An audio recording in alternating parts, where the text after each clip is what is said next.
आज की इस वीडियो में हम बाथरूम में जैगवार कंपनी की डाइवर्टर की पाइप फिटिंग करेंगे। अगर आपने इससे पहले की ये वाली वीडियो जैगवार कंपनी की डाइवर्टर की अनबॉक्सिंग वीडियो नहीं देखी है तो आप ऊपर आई बटन में क्लिक करके या इस वीडियो के डिस्क्रिप्शन में लिंक है, आप वहां से भी डाइवर्टर की अनबॉक्सिंग वीडियो देख सकते हैं। मैं यूज़र सिर्फ आप देख रहे हैं मेरा यूट्यूब चैनल लखनवी प्लम्बर। इस चैनल में आपका स्वागत है। चलिए हम वीडियो को स्टार्ट करते हैं।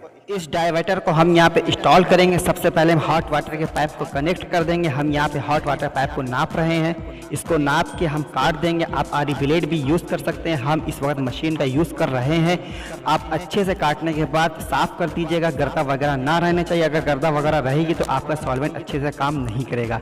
याद रहे आप सॉल्वेंट भी ना कम लगाएं ना ज़्यादा लगाएं। अगर आप कम लगा देंगे तो आपका लीकेज का चांस रहेगा। अगर आप ज़्यादा लगा देंगे जो अंदर की पाइप का जो स्पेस होता है वो भर सकता है, जिसकी वजह से आपका प्रेशर भी कम हो जाएगा। बने रहिए आप हमारी इस वीडियो के लास्ट तक कि हम आपको फुल फिटिंग करने के बाद हर एक पॉइंट के बारे में समझाएंगे और हर एक पॉइंट को नाप के दिखाएंगे भी हमने कौन से पॉइंट की कितनी हाइट रखी है। अब हमारे पाइप की फुल फिटिंग कंप्लीट हो चुकी है। अब हम आपको हर एक पॉइंट के बारे में समझा देते हैं। आप देख सकते हैं नीचे आपको एक 4 इंची का पॉइंट नज़र आ रहा होगा। ये इंडियन सीट यहाँ पे इंस्टॉल होगी। इसी के सामने एक और पॉइंट है, यहाँ पे कमोड इंस्टॉल होगी। ये दीवार कट के पीछे जाएगी। हमने मशीन से यहाँ निशान लगा दिए, इतनी दीवार कटेगी। कटने के बाद ये पीछे से चुनाई हो जाएगी, पीछे दीवार बन जाएगी, आमने सामने दोनों सीटें इंस्टॉल हो जाएगी। अब हम आपको CPVC पाइप लाइन के बारे में भी समझा देते हैं। आप देख सकते हैं यहाँ से एक बाहर से लाइन आ रही है, ये डायरेक्ट सबमर्सिबल की लाइन है। यहाँ पे 1 इंची की हम लाइन लेके आए। 1 इंची की एल्बो लगाने के बाद उसके आगे हमने 1/4 का रिड्यूस करके हमने यहाँ पे एक पॉइंट बना दिया है। ये डायरेक्ट समर्सिबल का पॉइंट है। हमने इसी तरीके से यहाँ पे डाइवर्टर को इंस्टॉल कर दिया है। डाइवर्टर का तिकोना बनाने के बाद नीचे हमने 2 पॉइंट बनाए। राइट में हमने फ्रेश वाटर का बना दिया और लेफ्ट में हॉट और कोल्ड वाटर दोनों इसमें आपको यूज़ करने को मिलेंगे। राइट में हमारा ये कोल्ड वाटर का पॉइंट है। ये इस तरीके से यहाँ से हमारी टैंक से लाइन आ रही है, यानी कि टंकी से लाइन आ रही है। हम यहाँ से 1 इंची की लाइन लेके आए। इसके नीचे हमने एक बुश लगा दी गई, पौना का नीचे 1.25 इंची की लाइन हमने उतार दी। इसी तरीके से हम यहाँ से बिल्कुल 1 इंची की लाइन सीधे लेके गए हैं। यहाँ पे हमने 1 इंची की टी लगाई। ऊपर हमने 1/4 का बुश लगा दिया है। ऊपर 1.25 इंची लाइन कर दी। इसी तरीके से हमने साइड में भी 1.25 का बुश लगा दी गई। 1.25 का रिड्यूसर को हमने डाइवर्टर में कनेक्ट कर दिया है। ये हमारी राइट में कोल्ड वाटर की लाइन है और लेफ्ट में हॉट वाटर की लाइन है। ऊपर हमारे शावर की लाइन है। इसी तरीके से नीचे स्पॉट की लाइन है। आप देख सकते हैं यहाँ पे स्पॉट लगा हुआ है। ये हमारी कोल्ड वाटर की लाइन यहाँ से आ रही है। इसी तरीके से ये गीज़र में हमारी 1.25 इंची की लाइन जा रही है ऊपर की ओर।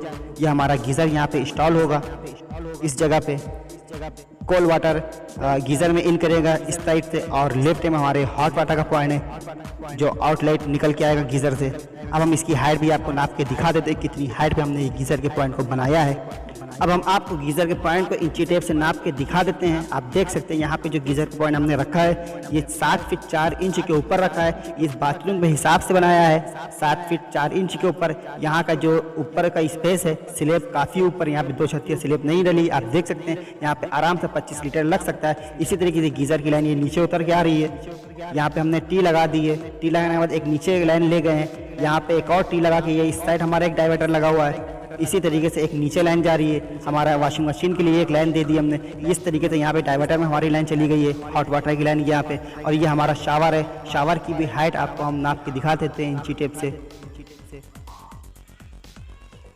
शावर की भी हाइट हम आपको फ्लोरिंग से ही नाप के दिखाएंगे, यानी कि जहाँ तक हमारा फर्श तैयार हो रहा है, कंप्लीट हो रहा है, हम वहाँ से आपको नाप के दिखा रहे हैं शावर की हाइट हमने कितनी रखी है, क्या इंच के ऊपर हमने शावर के पॉइंट को बनाया है। आप देख सकते हैं हमने शावर का जो ये पॉइंट बनाया है ये 82 इंच के ऊपर बनाया है, यानी कि 7 फीट में 2 इंच कम है।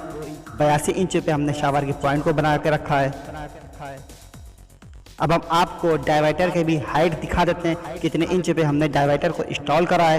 पहले हम आपको स्पॉट की हाइट दिखा देते हैं फ्लोरिंग से। स्पॉट की जो हमने हाइट बनाई है फ्लोरिंग से वो 22 इंच के ऊपर है। ये हमने 22 इंच पे हमने स्पॉट बनाया है। स्पॉट और डायरेक्ट की जो टैब है वो दोनों एक सेम है, दोनों एक बराबर में 22 इंच के ऊपर है। अब हम आपको जो है डाइवर्टर की भी हाइट दिखा दे रहे हैं। ये हमने डाइवर्टर को जो फ्लोरिंग से इंस्टॉल करा है वो 36 इंच के ऊपर है। यहाँ पे हमने जितने भी पॉइंट बनाए हैं ये बाथरूम के हिसाब से बनाए। बाथरूम के हिसाब से हमने हाइट रखी है। आप इस पॉइंट को जितने भी पॉइंट हैं आप इसको कम ज़्यादा भी कर सकते हैं, कोई दिक्कत नहीं है। इसी तरीके से आपको हम इसके डाइवर्टर को नाप के भी दिखा देते हैं। सीधा होना चाहिए, टेढ़ा ना होना चाहिए। टेढ़ा रहेगा तो आपका जो अपर पार्ट होगा वो नहीं लग पाएगा। आप देख सकते हैं हमने पारा लेवल से इसको हम आपको नाप के दिखा रहे हैं। इसी तरीके से आप साइड से भी नाप के देख सकते हैं। इस तरीके से आप नाप सकते हैं। आप देख सकते हैं हमारा वाटर लेवल के अंदर है, यानी कि पारा लेवल में बिल्कुल पारा लेवल सही दिखा रहा है। ये हमने सीधा लगा के रखा है, बिल्कुल सीधा है। अगर टेढ़ा होगा तो सीधा हमको करना पड़ेगा। इसी तरीके से आप एक चीज़ और देख सकते हैं, इसको कितना अंदर रखा जाता है और कितना बाहर रखा जाता है। इसके अंदर दो ऑप्शन होते हैं, एक मैक्सिमम होता है और एक मिनिमम होता है। आप मैक्सिमम यहाँ तक के रख सकते हैं, यानी कि टाइल्स वगैरह कंप्लीट आप यहाँ तक आ सकती है, और मिनिमम यहाँ तक कि आपकी टाइल्स वगैरह कंप्लीट हो सकती है। मैक्सिमम और मिनिमम तक ही आपको रखना। अगर इससे कम ज़्यादा हो जाएगा तो आपका जो हैंडल वगैरह होगा वो अच्छे से फिट नहीं हो पाएगा, तो वो ऑपरेट भी नहीं हो पाएगा। अब हम आपको इंडियन सीट के बारे में बता देते हैं। यहाँ पर आप देख सकते हैं, यहाँ पर हमारी इंडियन सीट इंस्टॉल होगी और उस साइड हमारी कमोड इंस्टॉल होगी, यानी कि दोनों का फेस जो होगा वो आमने सामने की ओर होगा। यहाँ पे जगह बहुत कम बच रही, सिर्फ खाली निकलने की आने जाने की जगह है। यहाँ पे हमारा इंडियन सीट का सिस्टम लगेगा और ये सिस्टम के लिए हमने यहाँ पे एक पॉइंट बना दिया। यहाँ पे एंगल वॉल लगेगा सिस्टम का। ये सिस्टम को ऑपरेट करने के लिए यहाँ पे एंगल वॉल लगाएंगे हम आपको इसके पॉइंट को भी नाप के दिखा देते हैं, कितने हाइट पे हमने इसके पॉइंट को बनाया है। आप यहाँ पर देख सकते हैं, ये हमने जो पॉइंट बना के रखा है वो 27 इंच के ऊपर है, यानी कि ये इंडियन सीट का सिस्टम का पॉइंट है 27 इंच के ऊपर। आप यहाँ पे देख सकते हैं, आपको यहाँ पे सामने दो पॉइंट नज़र आ रहे होंगे। यहाँ पे हम लॉन्ग टैप को फिट करेंगे। इंडियन सीट को यूज़ करने के लिए लोटे का पॉइंट है। इसी के बराबर में एक और आपको पॉइंट नज़र आ रहा होगा। यहाँ पे हम 2-in-1 को फिट करेंगे हैंड जेट और जेट स्प्रे के लिए। इसी पॉइंट में दोनों यूज़ किया जाएगा।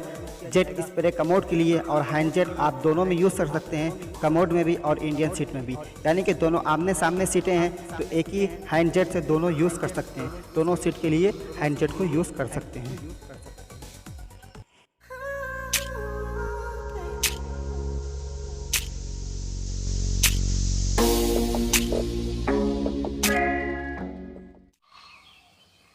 हेलो दोस्तों, आप सब लोगों को ये वीडियो कैसी लगी? उम्मीद है कि आप सब लोगों को ये वीडियो ज़रूर पसंद आई होगी। अगर आपने अभी तक इस वीडियो को लाइक नहीं करा है तो प्लीज़ इस वीडियो को लाइक कर दीजिए। अगर आप इस चैनल पर नए हैं तो इस चैनल को सब्सक्राइब करके बेल आइकन को दबा लीजिए, ताकि जब भी हम ऐसी इंटरेस्टिंग वीडियो अपलोड करें तो सबसे पहले नोटिफिकेशन आप तक पहुँच जाए। जब तक के चलते हैं, अल्लाह हाफिज़। अस्सलामु अलैकुम व रहमतुल्लाहि व बरकातुहू।